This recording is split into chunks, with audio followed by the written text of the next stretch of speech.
Cassie. I'm looking at my face on the intro of the show, and I look so much younger. There's a nice, we have good cameras on Be Live.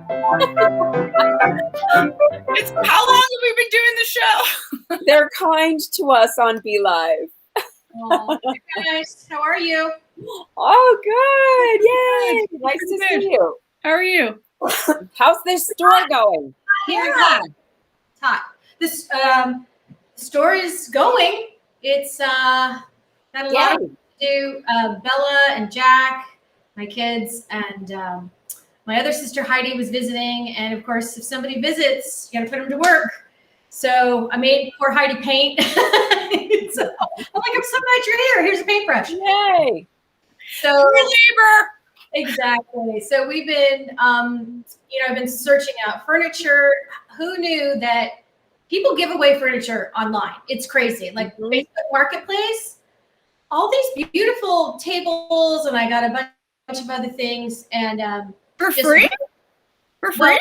Well, almost. I mean, I think they just want you to come get them because they're moving or they just want to get rid of it. And I'm shocked at how much amazing stuff there is because it's incredible. Well, California is really good for that. Yeah. But it really is. My friends have gotten tremendous things on Craigslist and giveaway and. Well, there's the Facebook Marketplace so far is where I've been scoring. So you just good. So easy and it's super convenient and gosh, it's just. I mean, if you need furniture on Facebook Marketplace. Hey, what's going on that table of yours? Thanks for the tip. I want everybody to know who's watching that we need to say a group like applause for a woman starting her own business on her own, no partners. You know, you're just doing this, Holly, and our hats are off to you, and it's not easy. And you've had some kind of sexist gripes and comments along the way. Oh, come on. Really? Shocking. Little lady, are you trying to start a business? I know. I think it's funny, I'm also, full disclosure, 51 years old. I'm not, this is not my first trip around. So like as if that would matter. The ponytail doesn't really help because Can you do math, ma'am? Haircut, but a grown-up haircut. But it is interesting, I think ventures are scary, and they're especially scary for women to go on their own, and there isn't always a lot of support. I've been really lucky. My lender is a nonprofit called Working Solutions that has been a real partner. They have a whole pro bono group of wonderful people that are very highly successful that donate their time to people like me. You just have, if you find that, you got to find your group, and you got to find your niche. Yep. And as Martha Stewart once said to me, because I had the privilege of meeting her a few years ago, she said, you have to do it on your own because that way you get to make your own decisions. And it's really, you can drive the train, and it's hard to create a brand and create what it is that you're trying to put out. Network. Yeah. You've got all this committee that you're dealing with. And so I have to say, having my own business for this long, it's fun. It's fun to be the decision maker. It also is the flip side, of course, is if it fails, it's your fault too. So it's okay. So I think it's for anybody entrepreneur. Just blame the men. We always get blamed. Right. It's your fault. It's not your fault. It's never your fault. It's something. It's not for the faint of heart. It's a lot of work. It's a lot of work. And sometimes I applaud anyone who starts a small business because it takes so much time and there's so much red tape and bureaucracy. And I mean, I if you could see my dining room table right now, if I turn it's piles. Okay, this is the health department. This is the alcohol license. These are the signage people from the city. These are my landlord's approvals. I mean, it's piles and piles. Yeah. It's the wine labels. It's just everything. So things you never thought of, like the signage. My gosh. Oh my gosh. I had a Zoom call with the city of Lafayette just to understand the page-long, single-spaced criteria for the sign. So, wow, I hear you. Been there, done that. Yeah, I get why they do it, and it just takes time. So it's something that you're thinking, oh, I'll start a business, it'll be so great, and then you're like, oh my god, I know. It's so much work. A lot of work. So that's when people say to us, "Where's the cookbook?" And we're just like, "Okay, it's a lot. It's coming. It's a lot." So what you doing? It's been What do you got there? What's there? 80s here for the last few days, and we had a really cold April, so it's very weird. So I had my last farmer's market. Okay, listen. Last night we went down to 46. And I actually went out. Yeah, cold and rainy, and I went outside this morning. It was very lovely, and I went over and touched the leaves of my tomato plants, and they were cold. Oh, poor babies. Sad. You guys are hardy folk in New Mexico. I'm sure your tomatoes will be fine. But yeah, I think we've had such these weird highs and weird lows too. So, but the last 2 days, it was triple digits yesterday, and it's probably in the 80s, 90s. What? I know. June, May 31st.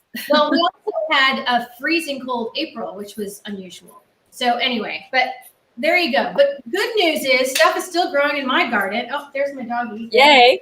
There's no explaining it, Lucy. Dogs. Hi, Bee. Okay. Anyway, so a couple things about iced tea. Here's a really, the basic thing is it's hot tea with iced tea. That's what iced tea is. So you can make anything that you make normal tea, iced tea. So I think people have this misconception about iced tea that it's a special kind, or it has to come in some sort of dehydrated package, or I don't know, but I get the craziest questions about tea. So tea just is something like an herb or a spice or a flower that you have submerged in water and let it steep. That's what tea is. So you can use anything, of course, except for poisonous plants. Don't use those.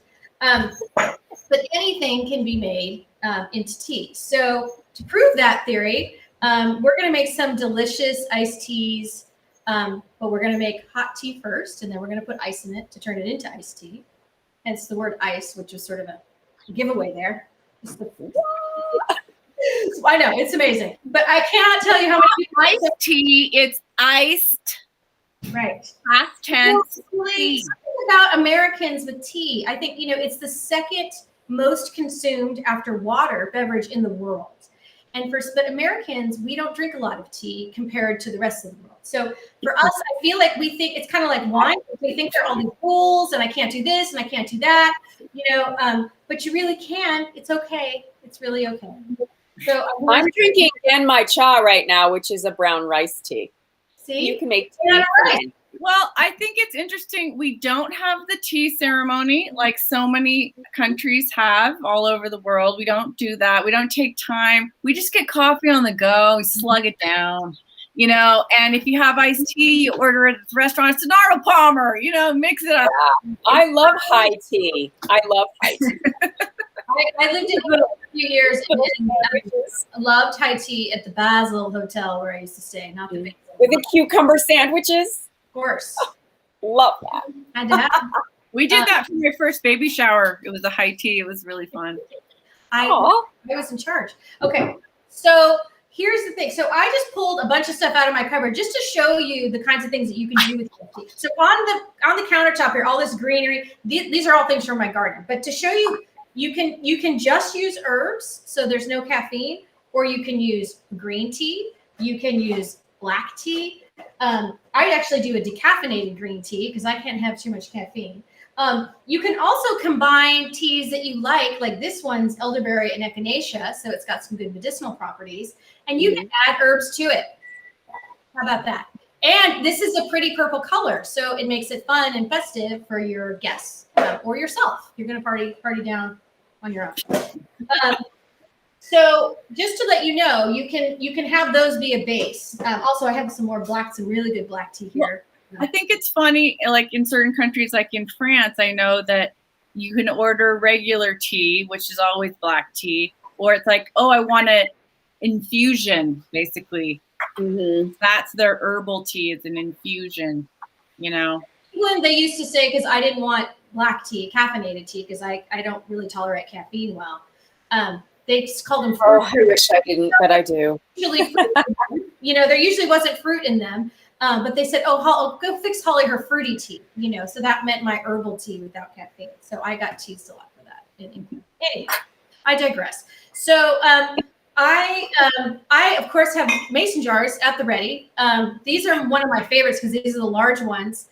I love the large one. I know, these are great. And again, although it's hard to find glass now, but keep trying at your hardware store because these are $1 a piece and they come in like an 8 or 10 pack. But this is a fun way or a nice receptacle to use to make iced tea. You can also use a pitcher, a bowl. You can do it right in the glass. I also have no plastic though. You don't want plastic. Plastic. Anytime you're heating something up and you just don't want plastic. But if that's all you have, it's okay. Next time you go to the store, buy something with glass and replace it. Oh, there was a lid to this. Or recycle a jar. Exactly. Yeah, actually pasta sauce jars are great for that. This is a little teapot that actually has a diffuser inside, a metal diffuser inside. Oh, I'm a little teapot. And this is one of my favorite teapots. So it's great. You can stuff it with all kinds of things, and it just can steep on the counter. The other fun one I have is very similar. This is just a little sort of single cupper, a cuppa, as they say. And this has a little, netting, for straining inside. Strainer, yeah. Someone's asking, is that 32 ounces? This is it's 6. It really is 7 cups, and there's 8 ounces, right, per cup. So, Japomatics, how many? 56 ounces. What did you say it was? 6 times 8? No, that's it's really 7. Well, it says 6 cups, and there's 8 ounces in each cup. So up to here is 48, but you can also fill it about another cup or so here. Okay. So 48 ounces, and there's 128 ounces in a gallon. So this is probably a quarter of that, right? Yeah.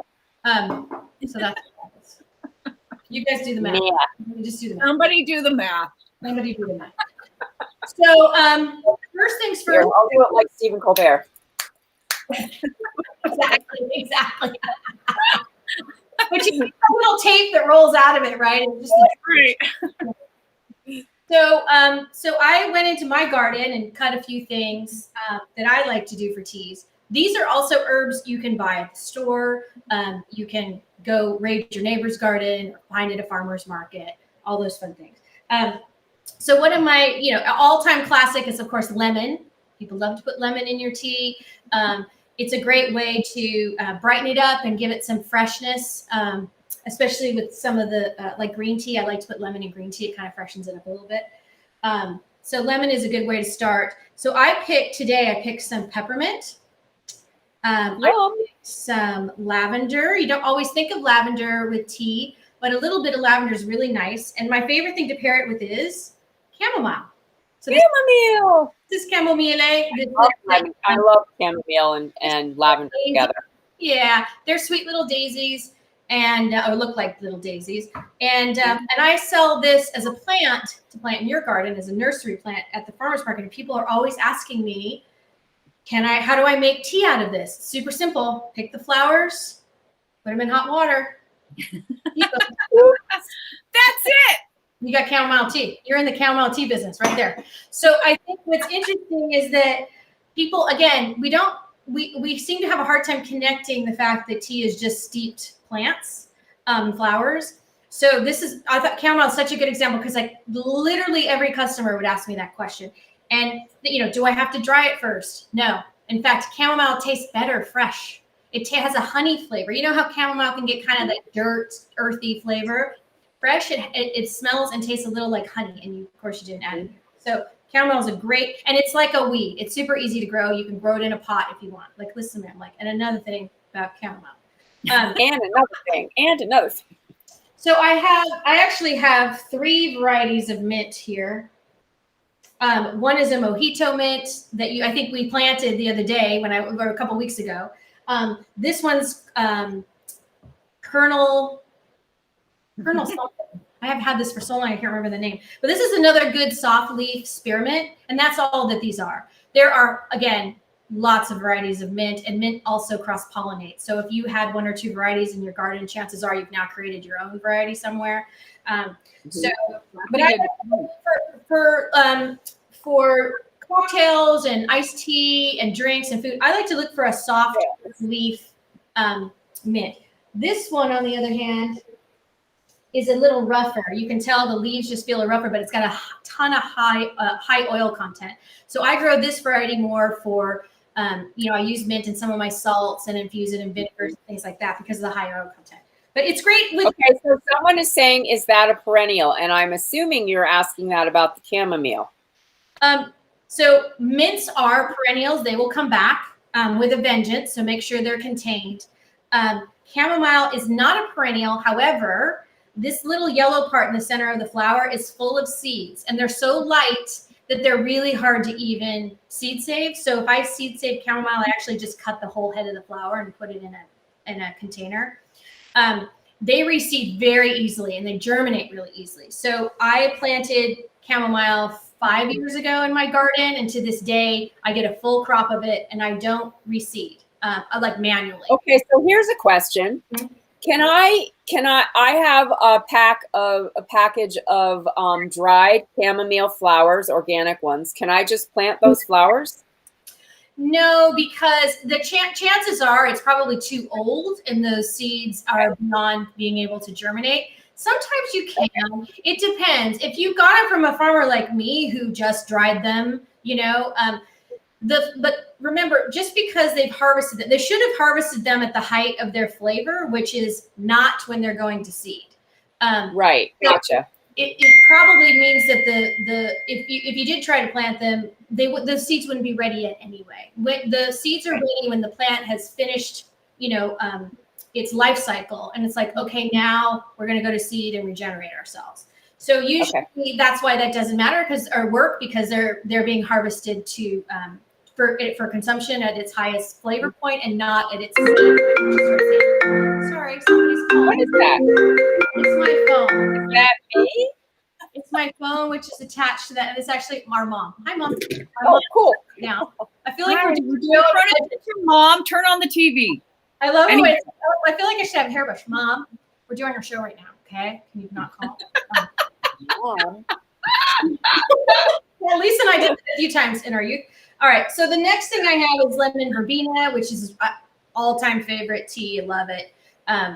It's got a really high oil content. You can tell the leaves are kind of dry. It's delicious. So this is if you like sort of lemony or herbaceous flavor, lemon verbena is your go-to herb.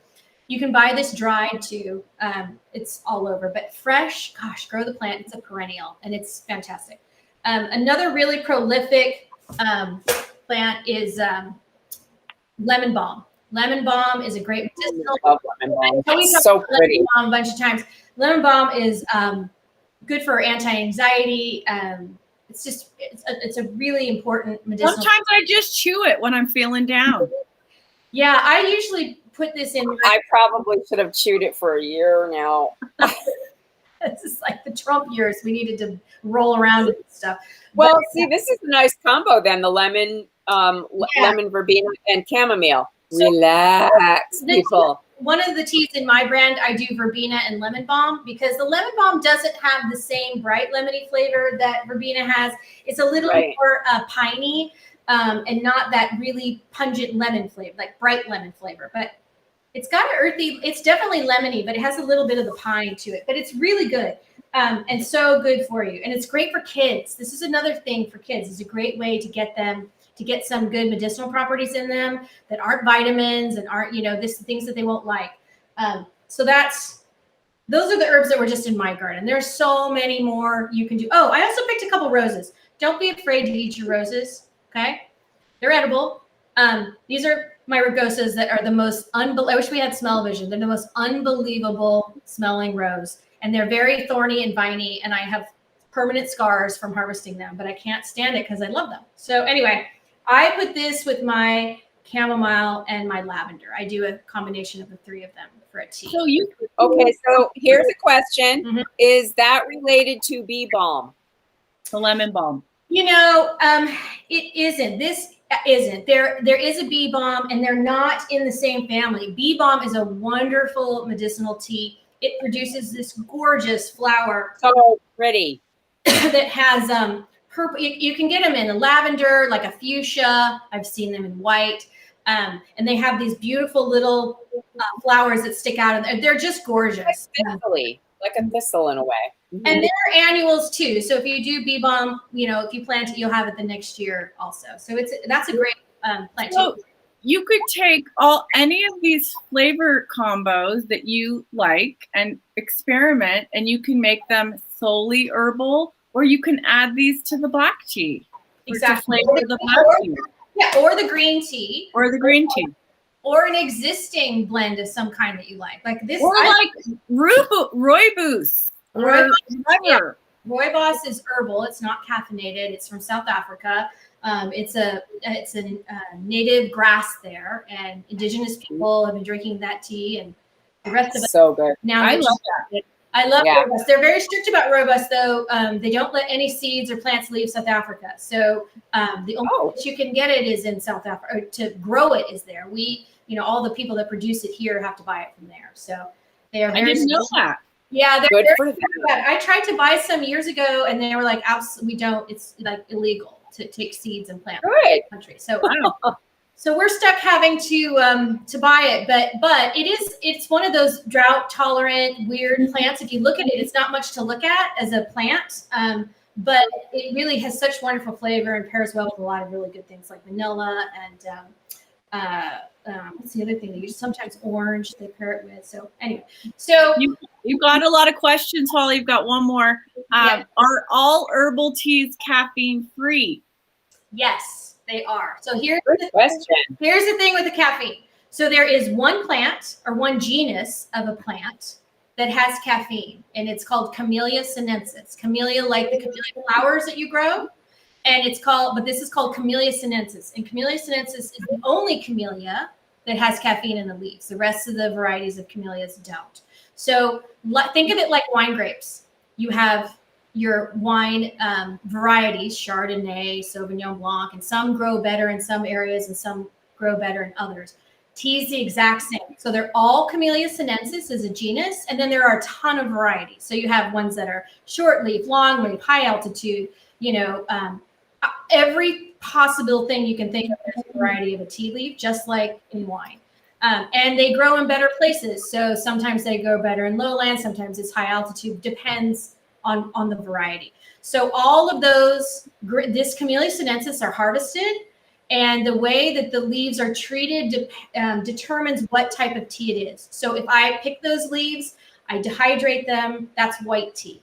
Okay, so all white tea is Camellia sinensis, and it's just dehydrated. And so it has the lowest concentration of caffeine. Second one is green tea. So I've harvested it. I've actually beaten it a little bit and bruised it. And I've heated it up and dried it. And so that way there's a little more caffeine, and there's a little bit of tannins in it as well. Black tea has been soaked in water and let to fully oxidize. That's why you get the black color, because it was a green leaf, and then it's dried. And so black tea has the highest concentration of caffeine, but they all can come from the same plant.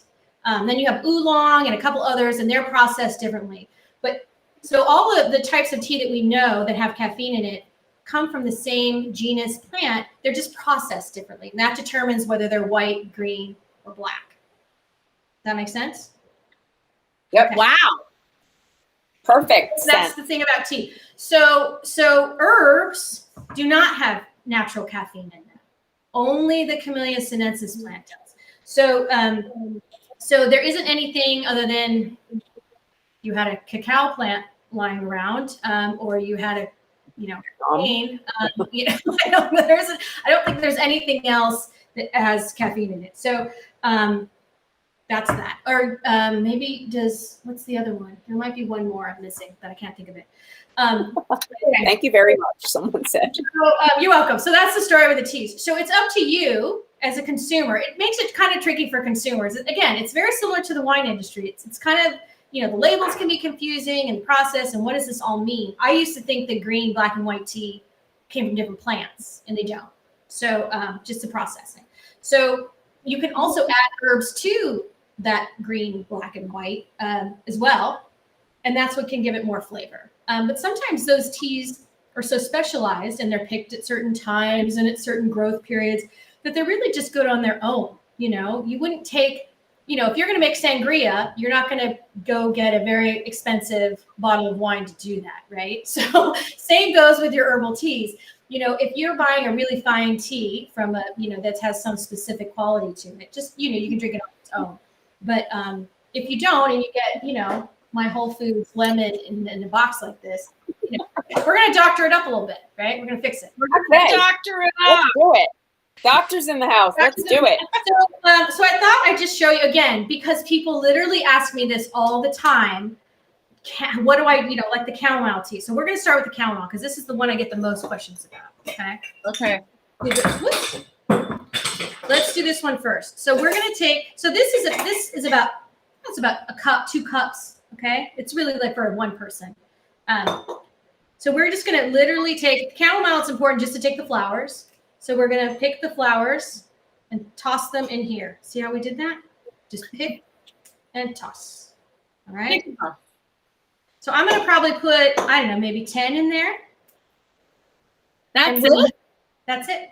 We don't need to do any more. Wow. And I'm going to put a little bit of lavenders, but I'm only going to do 1 lavender bud. Now, again, make sure you have culinary lavender. Most lavenders are culinary with the exception of the Spanish, or sometimes it's called Australian, which is the small fat sort of bud with the 2 flowers that look like, with the, antenna. Thank you. Sticking out. You're welcome. Don't eat. That one. We're going to 1 lavender, and then we're going to do a couple rose petals because we can. And that sounds really nice. So this is, I make this blend under my brand, and this is one of my favorites, and it's really, I call it Rest and Relax. It's very popular. Rest and Relax. Okay, so there you go. Because you can see in our little thing, we've got all of our stuff. And we're going to go to my favorite thing in my kitchen, the instant hot water. I love that thing. I got one too. I love it. When we redid our kitchen, our contractor's like, do you want this? I'm like, I don't need it. I have the kettle, on the counter. It's fine. And he's like, you're going to want it. I'm like, okay. Oh my God. Why did I know. I use it all the time. I love it. Yes, we will always compost the stems. I have a really nice tea kettle though. I do too. But I love that hot water. I had it in hot water. When I want it right now. Or if I want to top something off, or I love it. Adjust the temperature. I have mine a little lower than boiling because I do drink so much herbal tea. Temperature of water is also another thing. For the lower the temperature is for the more herbal teas, the higher temperature for the black teas. There are tea purists that will get all bent out of whack if the temperature is not right and this and that. And I am absolutely sure there's something to it. I just personally don't have that sophisticated of a tea palette to notice the difference. So I just try to stay under, around 190, 195 is where I've set my instant hot water because I know that's where I like my tea. So as you can see, we're already starting to get a little color, and you'll notice that the rose petals are already fading. These rose petals are amazing, the way that they, how much flavor and color they have. I just made some rose water, Hollie, toner from my room. Yeah. And I love simmering the petals. Oh, it's so color. Beautiful. So fun. It's really nice. It's really nice. The other thing is a hydrosol, which is when you're making essential oils, you're boiling the plant, and then the steam that comes off of that goes in 2 directions. One goes into a resin, which is your essential oil, and the other is water from the condensation. The water is a hydrosol, and the hydrosols are awesome because you get a lot of the scent, but you're not getting the resin. So they're great for, face sprays and room fresheners. I love it. Okay. So that's one tea. We're going to, we're just going to let that steep. And generally herbs are, fresh herbs like this are steep a little faster, and it also depends how you like it. If you taste it, you're like, I don't taste anything, throw more herbs in there, and let it steep longer. But it's up to you. So the next, we have all of this gorgeous mint. Maybe let's do some mint, maybe and some lemon. I kind of like that combo. So let's take our, one of our mojito mints. We're going to take a bit of the fold the stem up in there. We're going to take one of these high oil content ones too. This is going to get really. So are you going to ice those? I am. So I'm going to let them steep to the flavor that I like, the strength that I like. And then I'm going to put them, we can do one of two things. We can put them in a larger, like I actually like to make iced tea in a larger jar like this. And I steep it hot. And then I either put it in the refrigerator, I set it aside till it gets room temp. And then when it's ready to drink, you just add ice to your glass and cool it. Okay. But you can do however. With these little guys here, we're just going to pour these in a glass with ice. And we're gonna let them cool off a little bit. Okay, so what's that? 1, 2. Let's add one more thing. How about some fresh lemon? A slice of lemon. I love peppermint tea before I go to sleep. It really makes my stomach feel good. It's a good digestive aid for sure. So we're just gonna take and make sure, if you can, that you're using organic lemons. Anytime you're putting citrus like oranges or limes or lemons in your drink, it's so important because when they spray these puppies, pesticides, they're spraying the outside of the fruit. And so all of that stuff gets stuck on there. And so when you put it in your water, all of a sudden you've got all the pesticide residue in your tea. Yum, pesticide water. It's not good. So if you don't have organic lemons or don't have access to them, just make sure you're washing them as much as you can before. Give them a good rinse. Okay, so we're gonna put our lemons in here. I like to just do them whole because of course all the good lemon oil is in the skin. All right, so we've packed this puppy here. We've got our mint and we've got a couple lemons. So we're gonna put some hot water in this guy. Right from the sink. Amazing. If I would have done the show, it would have taken many minutes to boil the water. So what's funny is that, Lisa, you were saying how Americans don't have a ritual. Well, of course, ours would be use the instant hot water, right? That's classic American. Yeah. All right. Yeah. Let's do a green tea, okay? So we're gonna steep. We're gonna take one of my green teas. I'm gonna use decaf because I'm a caffeine wimp. So I'm gonna use 2 bags because again, if I wanted to fill this one up, I'd probably use 4 bags. It depends how strong you like it. Up to you. This could be black tea also, or white tea. So we're gonna steep this first. Well, also when you add ice, that dilutes the drink, so you can make it a little stronger than if you were just going to drink it straight. Yeah. That's why I like to let it cool to room temp before, because then the ice doesn't water it down. All right, so we've got green tea in here. One of my all-time favorite things to put in green tea is lemon verbena. It's so good, so good. So we're gonna take 1, 2, 3. We're gonna put like 7 leaves in there, maybe 8. 8's a better number. Let's put 8 in. Okay. Holly was born on the 8. That's a good number. All right, so we're gonna I just literally put those leaves in the hot water that has the green tea. That's all you have. Okay. That's it. That's it. Perfect. We can also put a couple of the lemon balm too. That's a nice combo. And again, it's up to you. You can also throw in an orange slice in there, whatever. If you go somewhere and you find something that tastes good, a flavor profile, go for it. Oh, we haven't talked about honey yet. Okay. I was going to say, if you want to sweeten the tea, what do you do? So just so happen to have a Hollie homegrown honey here. What? So we just harvested this honey 3 weeks ago now. So this is the best harvest for honeys in the spring. And this is a nice light golden honey. It's so good. So you can, but remember, if you're taking honey medicinally, putting it in your hot water, anything over 140 degrees is going to pasteurize it. So if I were taking this medicinally, I'd just take a teaspoon for myself, and then I'd put a teaspoon in the tea because I've lost all the medicinal properties. Still going to have all the great sweet flavor. It's just not going to help you with your allergies or whatever things you may be taking honey for. So I like to put, let's see, what did we make here? In the mint, ooh, let's put a little honey in the mint. I love mint with honey. Spoon in there. Lemon and honey, there's nothing better than that. Iced tea. Gonna be good. Good.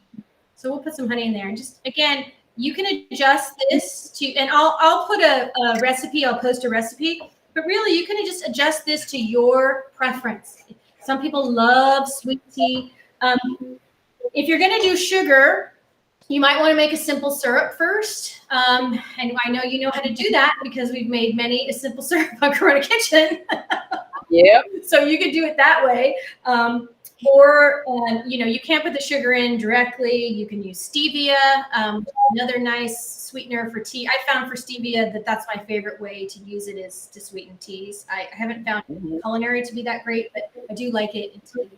And it's a nice way of watching your blood sugar because it has 0 glycemic index. I think. Okay, so let's look at our teas here. So you'll notice right away that the green tea that has the lemon verbena and the lemon balm, the leaves are turning brown. And that's okay. They're exactly what they're supposed to do. So don't panic. We're just going to give it a mix, and it's just steeping. Now we've got this really nice tea here. Our chamomile's going.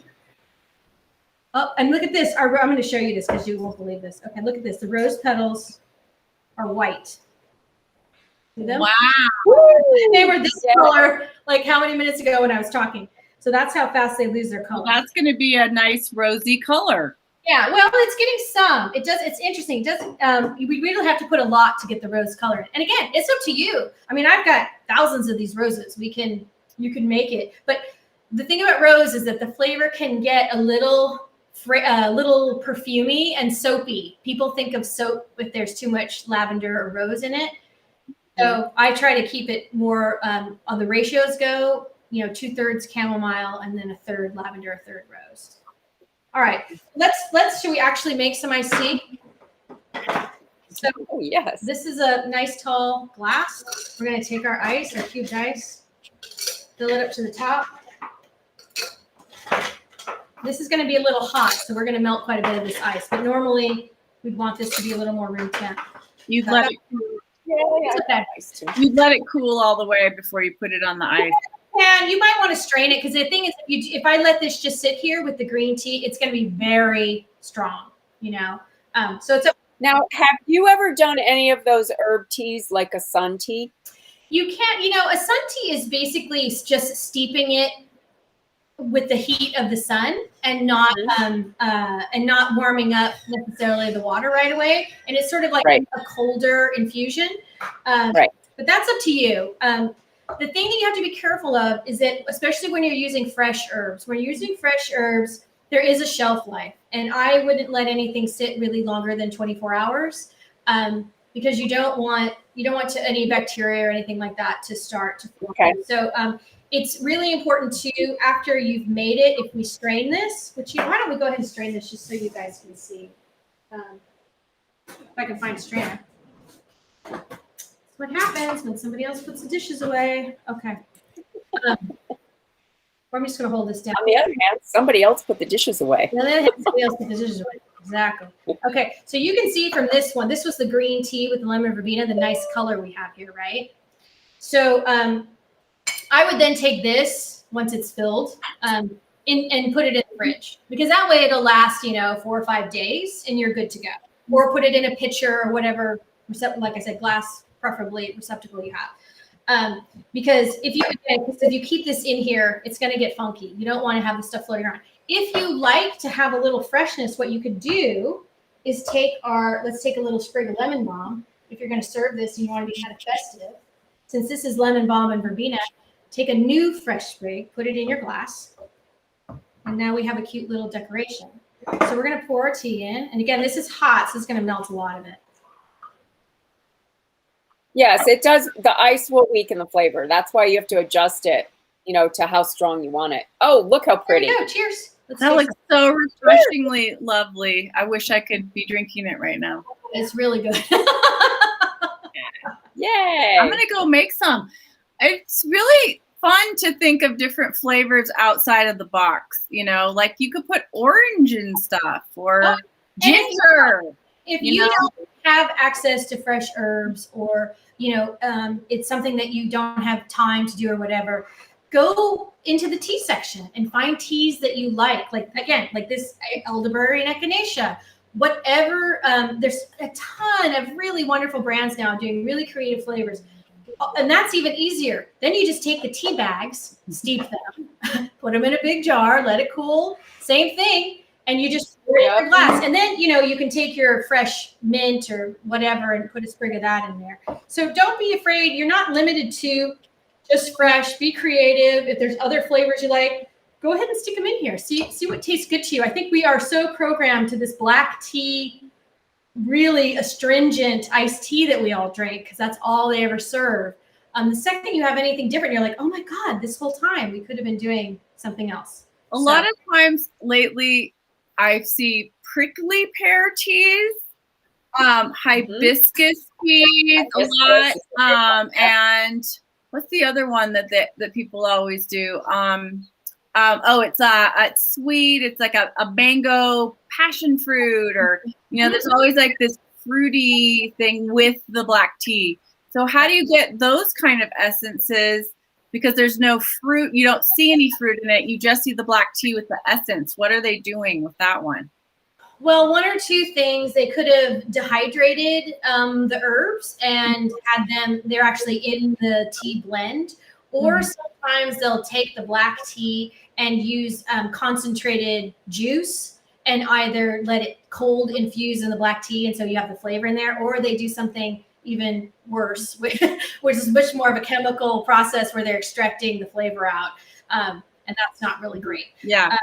So you want to, one of my favorite things to do is cut open your tea bag. Take some scissors, see what is in that bag, and you'll be stunned at how little there is in there. And the good tea companies, you can actually recognize the herbs and the green tea. So it can get expensive, but it can be the type of thing you can splurge on. And for the summer, like I said, this is my boxed organic Whole Foods green tea. And then we doctored it with some of my herbs. And, so this is pennies, an expensive thing. And it's a nice way to serve a drink during the day in the summer. It's also nice to offer your guests that don't drink alcohol at parties. So they can have something festive too. And, or if you want. And it's also nice to add bourbon too. Or you want to add a little here, you can toss a little vodka, no problem. Mint julep. Yeah, classic. Anybody, right? So, it's just, I always try to make it more of a celebration or have it be fun for people and just myself, just to, serve this to yourself in a wine glass, or break out those martini glasses you're never using or whatever your fun stuff you have. It just makes it more interesting and more fun. So those are my recommendations. So that is all I know about iced tea. Thank you. Yay! I really learned some stuff. Cheers. I was thinking about Hollie. When our sister Heidi lived in Paris, and we used to go to the Mariage Frere, the tea place in Paris, and when you talked about breaking open the tea, and they only sell the loose leaf tea, like a perfumer, like a person who studies and crafted this stuff. It just start thinking outside the box, people. Tea is a whole other world. It's a whole other world. Tea is very similar to wine in that it grows in many regions of the world, and many cultures have their specific traditions and flavor profiles, and it's super fun to get into. I've really gotten into it the last 5 or 6 years, and I love it. And it's a lifetime. It's a lifetime education, and it's a wonderful way to connect with people from other cultures too, and to connect to their history and who they are and their health benefits. And so I really encourage everybody to don't be afraid and spend a little more time in your tea aisle and try to have some fun with it. So in our town, we have a place called the Santa Fe Tea House. And the menu for the tea is this thick, and the food is 1 page. Right. I ordered. There's a tea house on 3rd in LA. There are tea houses all over. Oh, yeah, San Francisco. Well, San Francisco, because we have such a wonderful, rich Asian culture history, and so many of those countries, have their own very specific things. And we have many places in the city that you can go that are, Japanese, Chinese, Indian, like that have incredible, and just within the regions of those countries, from the regions within the cities and the towns, they have their own specific thing. So it's really fun to explore and learn about it. I really enjoy that a lot. So, and we, a few years ago before COVID, we went down to Japantown and did the whole matcha ceremony. And that was really fun to learn about that. So, yeah. Matcha. So it's fun to explore, and it's like taking a trip around the world, but in the privacy of your own home. You don't have to go, passport to the world is tea. But just try to experiment a little and see what you like and what you don't like. And it's not an expensive investment. You're not buying a $80 bottle of wine. You're buying a $10 or $8 thing of tea. So, right. Great. Thank you. Thanks, Hollie. Thank you. Yoo-hoo. I'm gonna make some tea. Yeah. I'm gonna make some iced tea. Okay. Coming across the bottom, our Instagram account is at the Corona Kitsch, and there are some political organizations that are very active right now and trying to keep our voting rights. PPC is the Poor People's Campaign. Public Citizen and Demcast, you can find them all by just using the Google. Check it out. We had an election here today. Do you know any results yet? No, I think our polls are just closing. So, yes, it's for Deb Holland's seat. So it's Congressional District 1. God willing, everyone went out to vote today.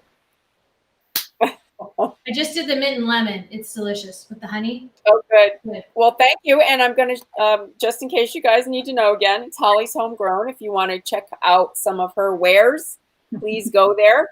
We appreciate it. You're in Northern California. And if you're ever in Northern California, she's opening up a signature store in Lafayette, California, and it's going to be super cool. Super great. Thank you so much, Hollie. We sure appreciate it. Cheers. Yay. Cheers. Yay. Miss you. One person. Yay. Yay. Well, we changed the copyright to 2021.